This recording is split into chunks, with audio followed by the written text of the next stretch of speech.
Bueno, buenas tardes a todos. Estamos en una nueva sesión de los diálogos online. Ya sabéis que son estas charlas que venimos haciendo en la Asociación Colegial de Escritores de Cataluña, la Asociación Col·legial d'Escriptors de Cataluña, que venimos haciéndolas desde hace un par de años. Y, invitamos a gente, charlamos con escritores. Normalmente charlamos con escritores residentes o nacidos en Cataluña, pero de vez en cuando salimos por peteneras y nos ponemos a entrevistar a alguien de otro lado, que es el caso que nos trae hoy, porque hoy hemos invitado a Carolina Sanín, a quien aprovechamos para saludar. Carolina, ¿qué tal?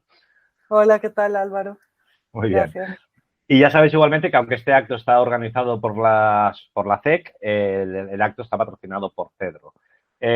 Bueno, de Carolina, hoy es un poco rara la charla porque Carolina acaba de publicar una novela titulada El Sol en Penguin Random House, Colombia, pero como ya sabéis, yo estoy en Barcelona y pues no la he podido leer y aún así he decidido entrevistar a Carolina sin haberme leído el libro. O sea, todo lo que no hay que hacer en el mundo del periodismo, he decidido hacerlo hoy. Y por empezar por algún sitio, y aunque sea una pregunta horrorosa de hacer, tengo que preguntarte, ¿nos puedes explicar algo del Sol?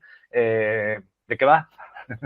Sí, sí, está bien que no lo hayas leído porque, bueno, se empezó a distribuir hace 5 días aquí en Colombia, así que bueno, pero pronto o ya está en ebook también para que lo lean si quieren quienes están en España. Y no es una novela, además, Vale. son, Imagínate si vengo preparado. son 13 textos que son parecidos en cuanto a género, por si alguien necesitara saber su género, a los que ya publiqué antes en Somos Luces Abismales, que son pues pequeños ensayos autobiográficos, líricos también, no tienen un género preciso, son relatos, pero son tal vez más ensayo que relatos.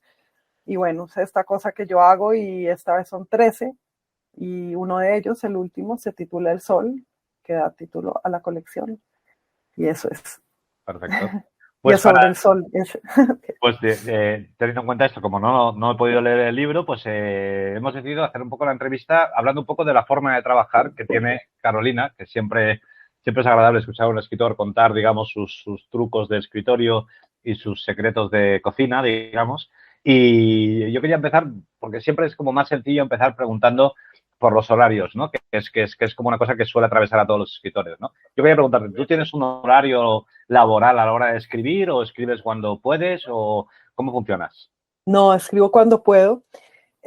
Tomo notas todo el tiempo y tomo notas a mano. Y de hecho, últimamente he estado tomando más que notas a mano. O sea, he estado escribiendo mucho a mano de un libro pues que estoy planeando, y por primera vez quiero que como que el cuaderno en el que escribo el libro luego coincida con el libro que voy a escribir en el ordenador, ¿sabes? Como tenerlo, como que llenar ese cuaderno sea ya escribir el libro. Pero eso Y nunca eso pasa. me está pareciendo interesante. Nunca pasa, ni pensé que fuera algo bueno necesariamente que pasara, pero me está interesando como ese límite espacial del cuaderno que ya es el libro, ¿no? Y que luego tendré que escribir bueno, reescribir en el ordenador. Pero la pregunta era sobre los horarios, entonces No, pero no espera, tengo, espera, sí. vamos por ahí un momento, porque esto me interesa mucho. O sea, porque ¿habías escrito alguna vez un libro a mano? No, nunca. O sea, Y notas que, he tomado siempre, y siempre escribo sobre notas, ¿sabes? Que luego terminas ni mirando las notas, pero siempre escribo mucho a mano, pero no los textos realmente, sino pues estas anotaciones. Así que, ¿pero y por qué te ha dado ahora? este ¿Por qué te ha tampoco dado? será así. O sea, luego va a ser muy distinto lo que termine haciendo en el ordenador, pero cada vez escribo más a mano.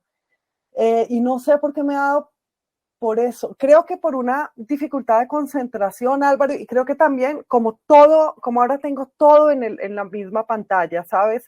Entonces hago quincenalmente un monólogo para la revista Cambio, que me lo grabo en esta pantalla en la que estamos hablando, que es la pantalla de un MacBook.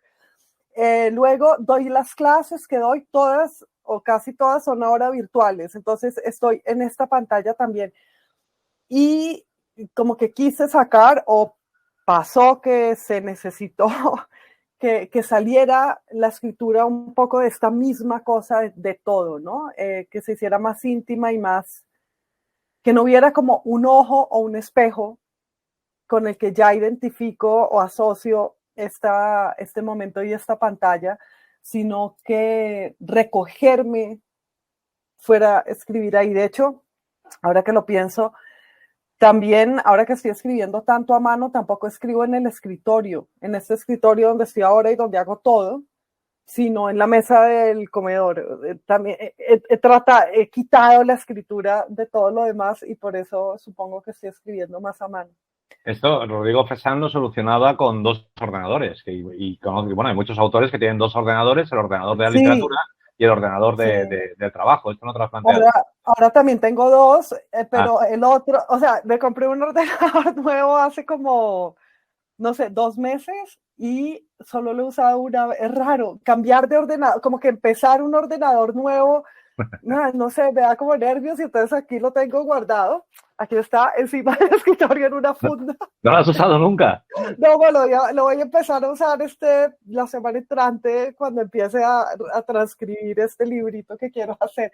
Pero es gracioso que de lo que he separado ese espacio y supongo que es por la virtualización de la vida y por toda como las basuras que asocio con esa virtualización, todo el Twitter y esa cosa tan fea y tan mala, bien.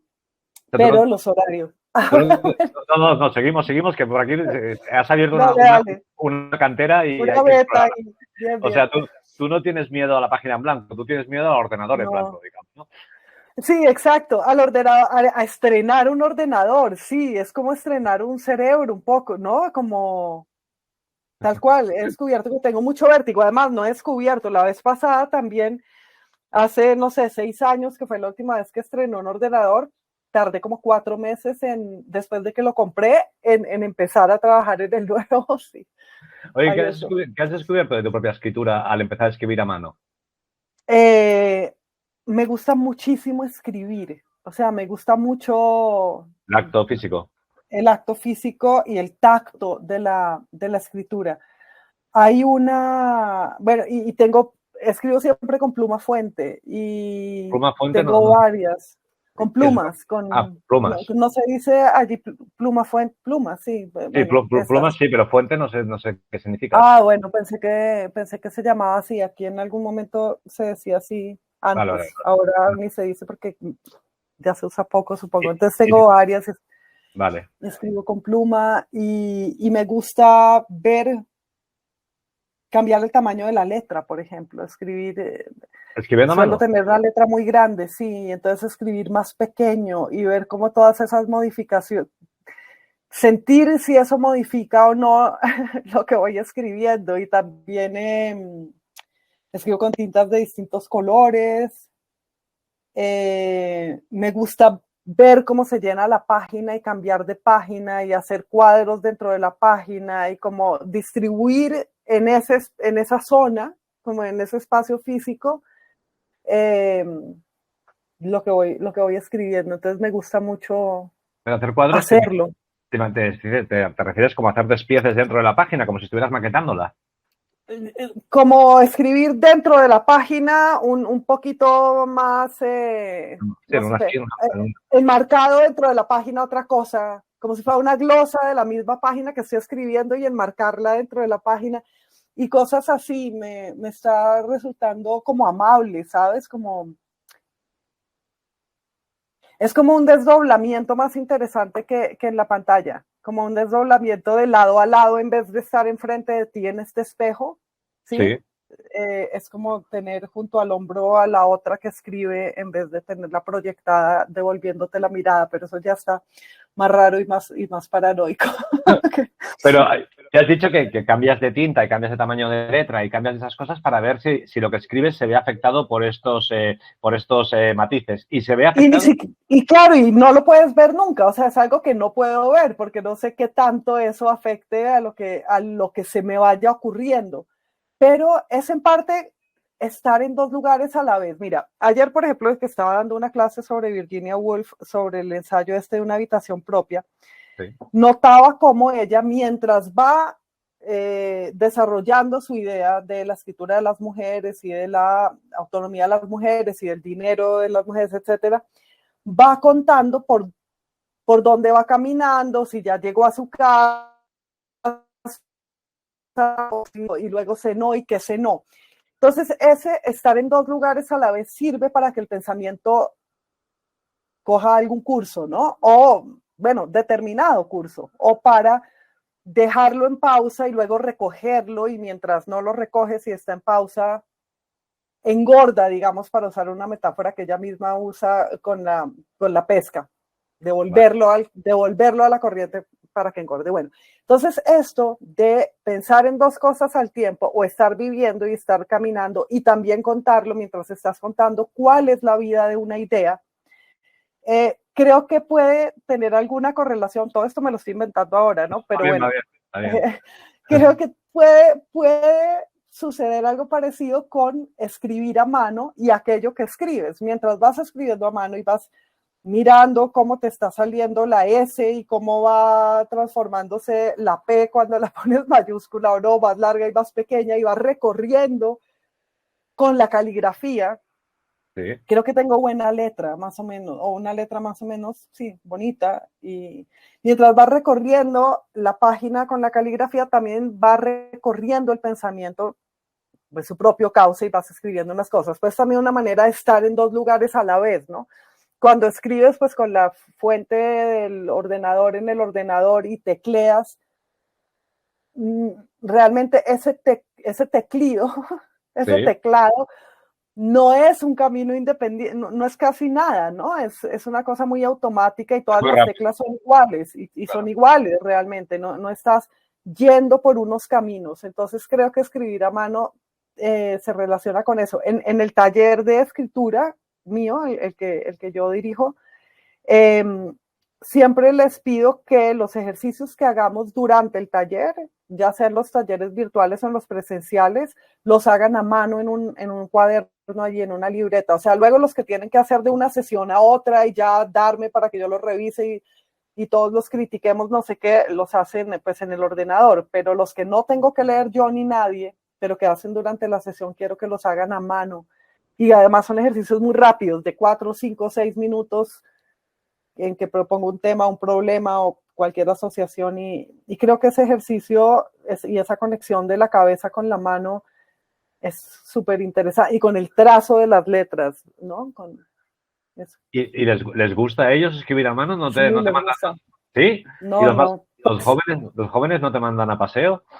No, yo creo que les gusta. Es que hay algo muy erótico, si se quiere incluso muy masturbatorio, obviamente, en escribir a mano, que yo creo que a todo el mundo le termina gustando, ¿sabes? Verse la propia mano, verse la letra que sale de tu mano, no sé, es un placer narcisista también, ¿no? Hay en el libro nuevo el que no has leído, el que se titula El Sol, sí. Hay una parte, uno de los textos que habla como de primeros días en la educación, ¿no? Entonces el primer día en el jardín de infantes, el primer día en la escuela primaria, el día en que en la secundaria entraron al cole unas chicas ricas que venían de otro colegio, bueno, en fin. Pero cuento, y ahora me acordé por eso, que una de esas chicas que entraron a mi clase del colegio cuando teníamos, no sé, como 12 años. O sea, es una historia real la que cuentas en el libro, ¿eh? Sí. Vale. Hacía letras, o sea, como hacía letreros con los nombres de otras chicas, ¿sabes? Y como con plumones, y era súper erótico verla hacer eso. Era de hecho excitante, y ver que lo hacía para las otras, y ese placer de ese sonidito de la punta y el papel, y que salieran esas como letras gordas de su mano, y verla haciéndolo. Todo eso tiene una cosa muy excitante y muy casi impúdica a veces, ¿no? También mostrar la letra. Bueno, está también la cosa, ya nos fuimos muy por otro lado, ¿no? No. Está la cosa de la firma. El otro día yo pensaba en la firma, en cómo la firma es algo tan íntimo, y sin embargo es lo que tienes que estampar en todas partes. Sí. Tampoco quieres que todo el mundo la vea porque la falsifican y tal. esa cosa pública e hiperíntima de la firma y cómo tu firma se va deformando a lo largo de tu vida, ¿no? Desde que más o menos cuando adolescente diseñaste una firma que era un diseño de ti, hasta cómo ese trazo se va desliendo, se va soltando. Y ahora lo que pasa, creo, que lo que pasa cuando ya somos más grandes es que mientras firmas, tú te estás diciendo tu nombre, pero ahí no está el nombre. Entonces es nuevamente como algo que está pasando distinto al tiempo que estás trazando, ¿no? Es otra vez esa división, pero bueno, ya me fui a cualquier parte. Porque ¿te disfrutas de las firmas de libros? ¿Eres de las que pone dedicatorias y eres de las que firmas con tu firma real o con la primera firma que te aparece por ahí? Firmo con mi firma real o con una versión corta de mi firma real, como con media firma real. Y Vale. me gustan las firmas porque, bueno, me gusta ver que hay gente que va a leer mi libro o que ya lo leyó. Es súper lindo firmar un libro cuando ya lo ves leído, ¿no? Ya sucio y ya manoseado. Y sí, me gusta mucho firmar cuando hay gente que va a que le firme el libro. Pero siempre la dedicatoria, y escribo dedicatoria, siempre escribo algo y el nombre de la persona, pues siempre me da un poco de vergüenza porque no se me ocurre nada muy ingenioso ni nada que quisiera que fuera algo que a la persona le hiciera gracia. Y soy muy mala improvisadora en ese sentido. ¿No tienes 2 o 3 frases que repites en todas partes? Pero ves, ese es el misterio, porque debería, o sea, eso se soluciona muy fácil. Claro. Me siento 1 hora y media a pensar en dedicatorias chulas y luego me las aprendo y no lo he hecho. Eso quiere decir que, o sea, que vale. Esa solución es muy raro. Pero bueno. Oye, de todas formas has dicho que escribes con pluma y por tanto entiendo que si la libreta, no sé si la libreta es de tapas duras o de tapas blandas, la libreta donde estás escribiendo la novela. Tengo esta de la que estoy escribiendo es de tapas duras, sí. Vale, pero entiendo que si es con pluma, entonces realmente escribes igualmente en casa, o sea, que no es que te vayas a las cafeterías a escribir ahora. También. Y eso es algo que empecé a hacer hace 1 año y medio. Antes no lo hacía, pero fue después de las cuarentenas. Yo creo que tuve tanto encierro. Vale. Y luego también me quedé encerrada, porque como seguía haciendo los cursos virtuales, que empecé a escribir afuera, en cafés y en cafeterías, y me gusta hacerlo. Vale.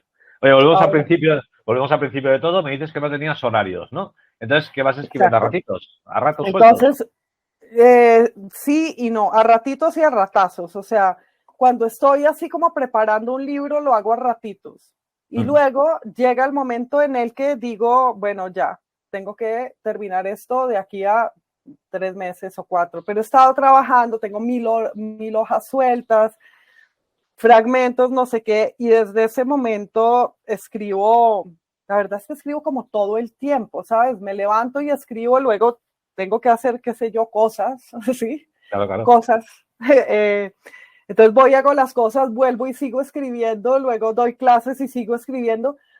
Y hay veces en que escribo 17 horas seguidas, pero eso ya es como cuando estoy totalmente metida en el libro. Vale. Nunca de hecho me choca un poco porque me lo impuse cuando era joven, como otras personas supongo que querían ser escritores o escritoras, esto de, no sé, de los señores literarios de escribir las 8 horas al día, de 8 de la mañana a 2 de la tarde o lo que fuera, como estas disciplinas diarias de trabajo de 8 horas diarias. Si yo quisiera tener un trabajo así, tendría otro trabajo. O sea, lo bueno de este trabajo es que no es así. Sí creo que uno tiene que escribir todos los días algo y desde muchos años lo hago. En algunos periodos cuando he terminado un libro y antes de empezar otro no lo hago y eso me confunde y me deprime y me hace sentir mal no trabajar. Claro. No moralmente, sino que me confunde. Me pone un poco loca. Pero la disciplina esta de mañana a tarde no la he tenido, traté de cultivarla cuando joven y era terrible porque entonces, no sé, no iba a cosas, sino me imponía eso y entonces sí, qué sé yo, entonces me proponía escribir 4 horas diarias sí o sí, entonces si hoy escribía 2, quedaba en deuda otras 2 y entonces mañana tenía que escribir 6, o sea, soy obsesiva, pero además soy Tauro y eso era una cosa muy mala para autoimponerse esas disciplinas, así que no, que ahora escribo porque tengo que hacerlo y además me gusta mucho la presión del tiempo, porque el tiempo exprime, el tiempo realmente presiona para que salga lo que tiene que salir. La premura es un estímulo adicional para que salga lo que sale y ya. Entonces, si tengo que escribir un libro, entregar un libro en 3 meses, pues va a ser el libro que en esos 3 meses quede. Porque si no tuvieras fecha de entrega, ¿crees que te dilatarías en el tiempo? Sí, me ha pasado mucho. Desde hace mucho tiempo escribo con fechas de entrega que puedo a veces postergar, ¿sabes? Puedo decir, siempre tenía que entregar un libro en mayo y terminé entregándolo en agosto. Eso pasó este año, pero bueno, por lo menos sabes qué es lo que vas a entregar, qué es lo que va a pasar y cuando no tengo fechas, yo misma me las he puesto. Le he dicho a un editor, te voy a dar un libro en 2 meses, o sea, ¿sabes? Como para poderlo terminar. Claro. Sí, si no, sí. El otro día me explicaba Carlos Sanón que él tiene, para trabajar, tiene que ponerse en pijama. Y quería preguntarte en cuanto a esas rarezas que tenemos todos, digamos, cuando estamos escribiendo, ¿tienes alguna rareza de estas que tú sepas que cuando se lo comentas a todos los escritores, todo el mundo dice, hombre, pero ¿cómo? ¿De verdad que haces esto? ¿Tienes alguna cosa de estas? No, pero he tenido, como por épocas. Había un tiempo en que tenía que escribir solo por la noche y como después de, no en pijama, pero después de haberme bañado. Y entonces me bañaba y me ponía como como ropa de estar en la casa y es como si era como si empezara otro día distinto del día de afuera. Era también esta cosa de apartar la escritura de todo lo otro, ¿no? Entonces tenía que escribir con otra ropa. Y hace como un año, durante un tiempo, y creo que lo voy a retomar ahora que lo recuerdo, empecé a escribir con estos audífonos, sin que suene nada adentro, sino como para tener la cabeza apretada, como para... Claro. También es una manera de aislarse y me servía muchísimo para concentrarme, tener estos cascos en las aunque no aíslan de nada en realidad, ¿no? No. Vale, porque luego hay cascos de estos de operario, de obrero. Exacto. Que esos son buenos y sí que te aíslan, pero estos tuyos de ahora... Estos no aíslan gran cosa, pero era la sensación de estar conectada con otra cosa y no con afuera, que aunque no estuviera, de hecho no los conectaba a nada, los tenía sueltos. ¿Cuál es de todo el proceso creativo, qué es lo que más disfrutas y qué es lo que menos disfrutas? O que odias directamente. Pues lo que más disfruto es corregir los textos cuando ya están. Y cuanto más acabados están, o sea, ya la 10ª corrección la disfruto más, no mentiras. Ya las últimas correcciones ya no las disfruto, ya las detesto.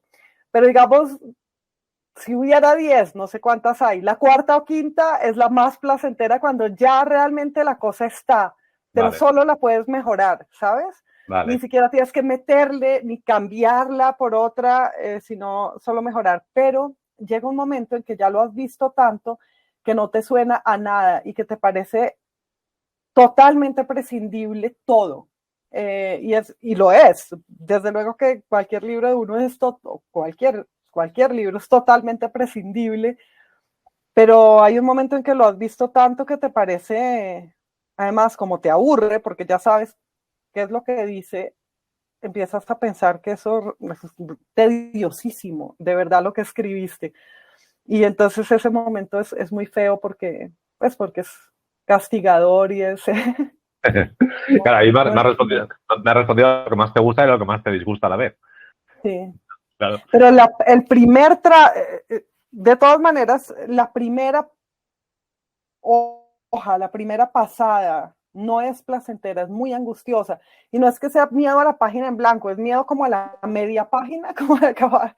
Cuando has escrito un primer párrafo y ese primero o dos o primera página o lo que sea según la proporción en el texto final, no sirve mucho y no sabes bien a dónde va y empezar siempre es difícil, da vértigo, da miedo.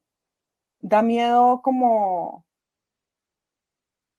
porque es irse, ¿no? Es como irse a un lugar y no sabes qué tan bueno va a ser ese lugar nunca. Pero luego cuando ya estás adentro, ocurre, supongo que te habrá pasado ese momento de gran entusiasmo en el que sientes que lo que estás escribiendo es realmente un lugar maravilloso donde estar tú también. Y ese momento, como la mitad de la escritura, es divino. Es el mayor placer para mí. Porque si hiciéramos proporciones, ¿cuánto tiempo estás escribiendo y cuánto corrigiendo, digamos? O sea, en el proceso de un libro, el 50% es escribir y el 50% corregir, el 40% Sí, es por ahí 50, 50 y 50 yo diría, sí. ¿Y eres de las que corrigen a mano o se imprimes y corriges? O De ambas maneras. no, Sí, entonces todo lo corrijo en la pantalla varias veces y luego lo imprimo y imprimo partes y luego imprimo el libro completo por lo menos 3 veces. O sea, después de que ya lo he corregido impreso parte por parte, también el libro completo lo corrijo impreso, pues siempre corrijo impreso, nunca que recuerde he mandado nada, ni siquiera un artículo que no haya corregido a mano. siempre la última a mano. O varias últimas. Y, Sí. y al escribir a mano modificas mucho porque, claro, ahora estás en el proceso de escribir una novela a mano. Y antes te he preguntado, ¿lo notas en el estilo? Si has cambiado, pero no me has acabado de responder. O sea, cuando relees lo que estás escribiendo a mano, dices, ostras, ¿quién es esta? Es que todavía no he releído nada que Ah, haya escrito a mano. O sea, todo eso no solo lo voy a transcribir, sino que va a cambiar mucho. Es muy borrador, es vale. muy rudimentario, pues, lo que estoy escribiendo, lo que estoy escribiendo. Estoy llenando esas páginas con notas, pues ni siquiera el orden va a ser eso. La idea es que todo lo que termine poniendo en ese libro, en ese cuaderno, luego va a ser lo mismo que llegue que se transforme en el libro, pero igual no es que haya como tiradas de prosa muy largas que vayan a ser así y que esté escribiendo con la intención de que lleguen a ser así. No, O sea, las corriges en la misma libreta. no, en la libreta las corregiré cuando las transcriba, Vale. al ordenador. O sea, Y, las y la, leeré y tu en intención ese es que momento. tu intención es que la transcripción con los cambios que comporta sea el libro definitivo. Exacto, sí, no Vale. pero que todo lo que tenga ese libro pues haya estado en otro estado, haya estado en el cuaderno en la libreta. Pero sabes que no ocurrirá, sabes que lo vas a tener que Sé corregir que, 8 veces más. no, claro, pero o sea, no, eso sé que no ocurrirá, ni quiero que ocurra, pero las, los puntos o los temas o lo que voy a decir ya va a estar ahí, ¿sabes? Ahora lo voy a decir de otras maneras y se me van a ocurrir otras cosas cuando lo transcriba, pero esto otro ya es los ingredientes que van a haber estado pues consignados allí a mano, creo. Ahora ¿Tienes algún, falta. tienes, tienes algún truco para incluso, no sé, o para romper la página en blanco o para o reiniciar cada día la escritura? O no sé, o trucos que tú digas, mira, yo cuando estoy muy mal, pues me pego otra ducha como hacías hace años, o meto a la bañera y me reinicio, o no lo sé, ¿tienes algún? Pues siempre tengo que tener algo de tomar, siempre tengo que estar tomando café o té o Vale. algo caliente de tomar, pero durante mucho tiempo fumé y eso era más fácil. Eso sí que era fácil, porque era fumo y me pongo a escribir. O sea, no fumaba mientras escribía, Ya. pero era estupendo porque era por una parte, una recompensa, ¿no? Entonces voy a escribir una página y luego puedo ir a la ventana o al balcón o lo que fuera a fumar y luego vuelvo. O, bueno, voy a fumar y me siento a escribir. Entonces era fantástica, pretexto, recompensa, todo. Ahora es un poco más difícil. ¿Y has tenido alguna vez la tentación no solo de ser escritora, sino de parecerlo en cuanto a indumentaria o, ¿sabes? Estas cosas de yo siempre voy No, de negro o me no, voy con un chal por la vida o este tipo de no. cosas. Me he visto mucho de negro, pero porque se me ven fatal los colores claros, no porque sea disfraz de escritor o escritora. No, nunca. Ni de joven ni nada, o sea, nunca lo has tenido esto. Supongo que cuando era joven, no sé, me pusieron gafas a los 23 años y antes de eso quería tener gafas porque pues no sé, cuando tenía 17 años quería tener gafas y ahora Ahora ya no está tan bien porque soy súper miope. Y bueno, y no decías, solo, ya también tengo gafas de ver de media vista y no sé qué. y ahora no quieres tenerlas, ¿no? Ahora no está tan, no, ahora también es bueno porque te tapan un poco las ojeras y las bolsas de los ojos, ¿no? Entonces es algo bueno para tener cuando vas envejeciendo las gafas. Y tú que eres profesora, que el nivel que ves de los nuevos escritores o de la gente que aspira a ser escritora, muchos profesores de talleres literarios, bueno, vuelven deprimidísimos de los talleres porque dicen que la gente no quiere leer, que la gente quiere escribir pero no quiere esforzarse, tal. ¿Tú cómo estás viviendo lo de ser profesora?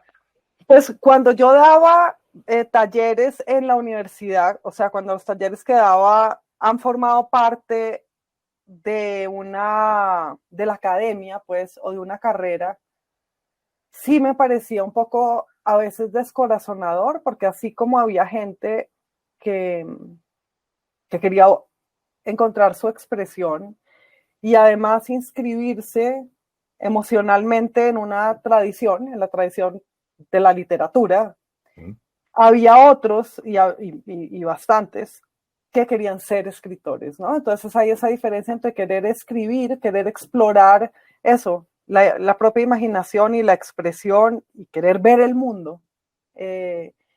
Y querer ser escritor, tener cierto reconocimiento y, como dice un amigo mío editor, y viajar. Un amigo mío editor que le impresiona que hay un montón de escritores jóvenes que parece que lo que quieren es viajar, de verdad, que los inviten a ferias y que los inviten a qué sé yo.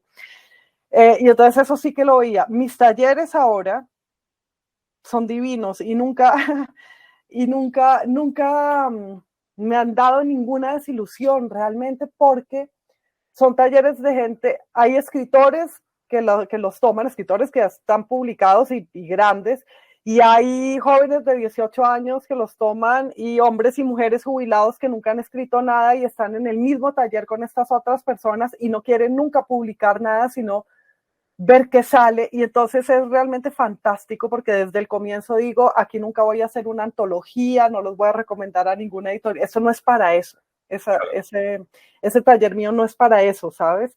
Aunque puedan salir de ahí, y han salido varios libros pues de escritores nuevos.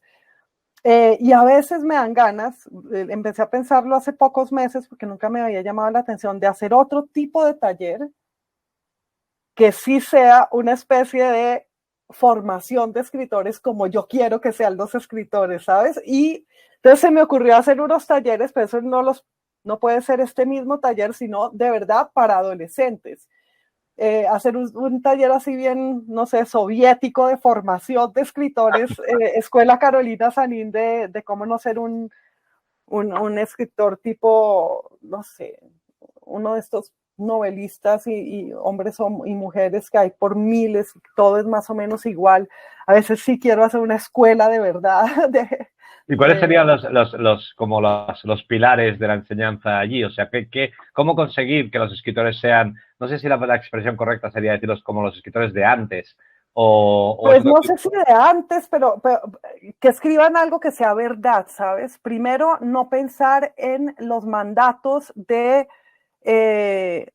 o los mandatos interiorizados o casi que inventados de lo que creen que debe escribir un escritor o una escritora colombiana, ¿no? Entonces, quitarse eso de la cabeza. ¿Qué debo poner? Debo poner un problema de orden público, una particularidad, una palo de mango, ¿sí? O sea, esa idea de las expectativas que tiene que cumplir un artista tercermundista, que es un horror realmente.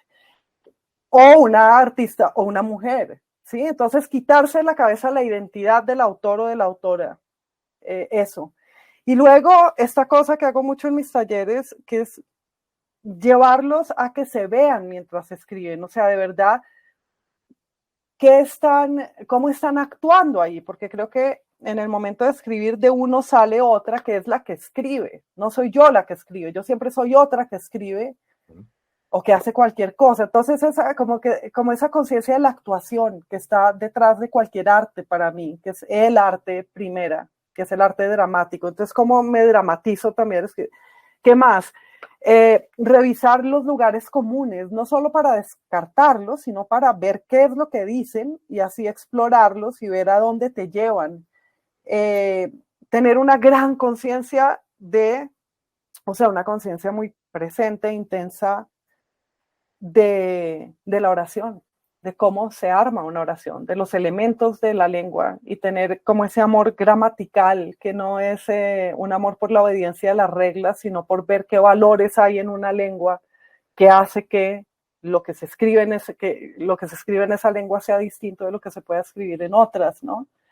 ¿Qué más haría? Bueno, eso estoy Pero así no, improvisando principios. me ha interesado mucho la dramatización, porque en realidad, por lo que tú has contado, tú no haces demasiada dramatización. O sea, no tienes yo te he preguntado por la vestimenta, te he preguntado No, por claro. tal, y en realidad no parece que tú hagas una cosa muy teatral cuando te pones a escribir, ¿o sí? Pero es que es teatral. Yo creo que todo el mundo lo hace, porque escribir es la producción de una voz. Y no es una voz, uno puede decir que al escribir busca una voz muy franca y plena, que es la voz propia. Pero para llegar a esa voz propia o al fondo de quién eres tú, que en el fondo tú también eres otro, que es Dios o el espíritu del mundo, lo que sea, tienes que crear voces, hacer voces, ¿no? Entonces, mientras estás escribiendo, te oyes una voz que tú estás produciendo y esa voz que estás produciendo es un personaje. Entonces, no tienes que teatralizarte como con signos externos, que todo me da muchísima vergüenza. O sea, incluso ir como a cenas de escritores, todo me da repelús realmente, toda la parafernalia de la literatura. Pero está esa voz de lo escrito y esa voz que produce lo escrito que es teatral, así estés absolutamente a solas, eh, es teatral escribir. ¿Vas bien de tiempo? Porque sé que tienes un poco de prisa. ¿Vas bien de tiempo o sí? Estoy bien, podemos Vale. hablar un poquito más, unos minutos más. Vale. A ti, tú no sé si en estas clases has llegado a alguna conclusión sobre la gran pregunta de ¿para qué diablos sirve un escritor a la sociedad? Tienes, no sé, es una pregunta un poco abstracta, lo sé, y te puede pillar desprevenida, Sí, pero sí no sé, muchas veces he respondido como la pregunta sobre la naturaleza de la escritura o la función de la escritura. Eh, he dicho, escribir es pensar despacio. Creo que sí tiene una función con respecto al tiempo, a la modificación del tiempo. Escribir ralentiza la vida y permite que el tiempo se bifurque y para las personas, si preguntas por la función del escritor en la sociedad, es eso mismo. Al entrar en contacto con el mundo escrito, que necesariamente es otro mundo, pues la gente puede vivir dos veces y realmente sí, o sea, puede estar teniendo experiencias que no son las experiencias que van más allá de las experiencias permitidas por su provisional y perecedera vida. Entonces, siempre es una función con respecto al tiempo. Y para el escritor o la escritora también, pensar despacio es hacer que el tiempo se detenga en las cosas y que las cosas salgan del flujo del tiempo o vuelvan a entrar en la corriente del tiempo, pero con unos aconteceres que son distintos del simple tiempo sucesivo de las horas y los minutos, etcétera, ¿no? Entonces es dar otro tiempo a, qué sé, a la experiencia humana o reconocer que en la experiencia humana pasa el tiempo de distintas maneras a la vez. ¿sería ese un poco el objetivo que tú buscas cuando escribes? ¿O cuál es el objetivo? ¿Cuál es tu motor? ¿Qué busco yo cuando escribo? Busco hacer unas cosas, o sea, hacer unos mundos y que se materialicen unos mundos que vienen conmigo de alguna forma y que están en mí, ¿no? Entonces es sacar de mí lo que hay en mí, es simplemente eso. Es como el misterio de la expresión también, ¿qué es la expresión, ¿no? Es sacar afuera a la luz y a la extensión lo que adentro está oscuro y comprimido. Y algunas personas lo sentimos como casi que un deber. Tengo que poner en el mundo lo que en mí está invisible, incluso para mí mismo. Entonces es como bueno, que es el mismo impulso creador del mundo, ¿no? Es separar ordenar y hacer visible. Y lo que decía del misterio de la expresión es que por un lado está también, siempre está la angustia de la no existencia, ¿no? Al escribir existes más o sientes que existes más. Te haces visible para más gente, pero además te haces visible de otros modos. Ese libro nuevo mío, El Sol, pues es una forma de vida mía, es una forma más de vida mía, entonces es de alguna manera más vida para mí, supongo que eso lo lleva a uno a escribir. Pero también está esta cosa contradictoria que es, por un lado, escribes para decir, bueno, en el mundo existe alguien que soy yo y que no es como nadie, ¿sí? O sea, como esa afirmación de la singularidad y de lo irrepetible y mortal, y totalmente mortal de uno mismo. Y por otro lado está, escribo y publico libros porque necesito saber que los otros son como yo, que tengo lectores que van a ver en esto algo para comunicarte. Entonces es para afirmar y para comunicar también, ambas cosas. ¿Relees tu propia obra? Nunca, después de que está publicada, ahora nunca. Antes era una cosa insoportable porque, por ejemplo, mi novela, tengo una novela que se llama Los Niños que publiqué en el 14 y entonces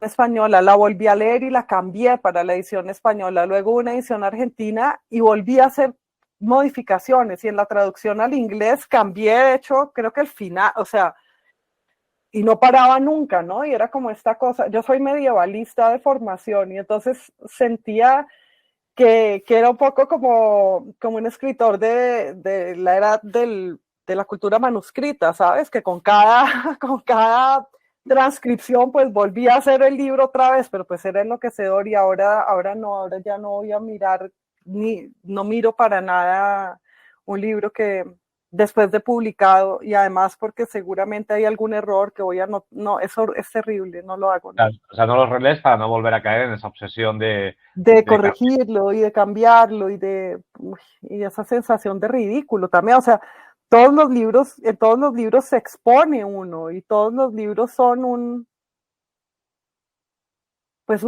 poco una payasada, ¿no? En todo caso, o sea, ¿por qué escribí esas cosas? ¿De dónde saqué eso? Eso no soy yo. También para evitar esa extrañeza, esa diferencia de la obra con respecto a ti y a lo que quisieras ser también, entonces no lo voy a leer, no me voy a castigar así más. Oye, yo tengo más de lo que buscaba y además yo sé que aunque estés a gusto tienes una cita y no sé si hay algún aspecto de tu método de trabajo que no hayamos abordado y que creas que es fundamental y que quieras hacerme ahora así una pincelada final. Pues hay algo curioso que era lo único que tenía por contar al comienzo y al final terminé contando es que hago notas y notas, entonces tomo notas como en una libreta y en el teléfono también en el típico grupo de WhatsApp que te tiene como único miembro, ¿no? Entonces ahí escribo notas y luego paso esas notas como a unas hojas en blanco o a otro cuaderno o a un archivo de Word y luego hago notas o sea, es un proceso en el que sí, es infinito y es muy neurótico también, ¿no? Las notas de las notas de las notas. Pero es una forma de ir limpiando las notas, ¿no? Y de ir descartando esa idea que te pareció buena al principio, pero que luego ya ves que no tiene ningún sentido, ¿no? Sí, y lo que me parece interesante de ese, yo no sé, sí, método, supongo que es un método sin método de esa manía, método manía, podría ser un ensayo que se llamara método manía. Bueno, es que en ninguna de esas etapas hay nada escrito, o sea, no hay una sola oración que vaya a ser una oración en el texto, ¿sabes? Ni un verso, ni nada, sino simplemente, sí, bocetos de ideas, enunciados, es como enunciados y el enunciado y luego eso se convertirá en un párrafo, pero pasa mucho tiempo antes del párrafo. Y en el párrafo luego vienen otras cosas que no están tampoco en las notas, entonces es como eso, ¿no? Como todo el camino de una idea. Y ya, ahora sí. Oye, genial, Carolina. Muchísimas gracias por haber estado con nosotros aquí en estos diálogos online de la Asociación Colegial de Escritores de Catalunya, Associació Col·legial d'Escriptors de Catalunya, y hemos estado con Carolina Sanín. Sabéis que normalmente enseño el libro en este momento, pero no puedo enseñarlo porque no lo tengo. Pero sabéis que se llama El Sol, que lo podéis comprar por vía digital o en ebook. Y nada, darte de nuevo las gracias y que ha sido un placer. Gracias a ti, un placer para mí también fue. Chao. Hasta luego.